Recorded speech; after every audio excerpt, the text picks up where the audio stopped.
Quand j'ai retrouvé dans ma bibliothèque cet ouvrage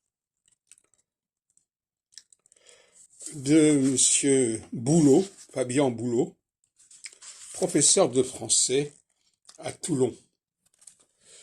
Et je considère que c'est un scandale, cet ouvrage, qui n'a rien compris à la langue française.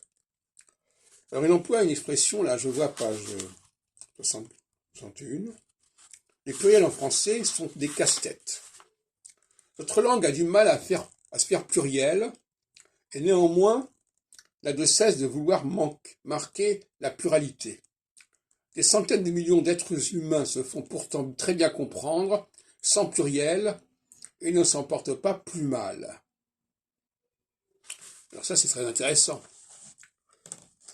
Ça veut dire que les marqueurs de pluriel ne sont pas quelque chose d'essentiel. Et effectivement, dans la simple pratique de la langue, on peut penser que on peut s'en passer. Mais la langue est aussi un enseignement. C'est-à-dire qu'elle nous enseigne la façon dont nous devons regarder le monde.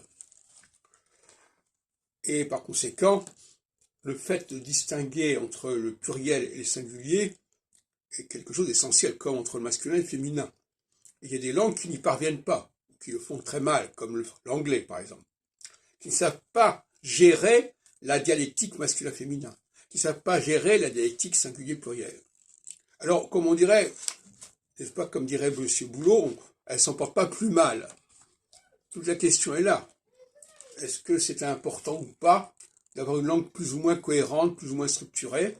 Parce que de toute façon, on se débrouille très bien, quelle que soit la langue.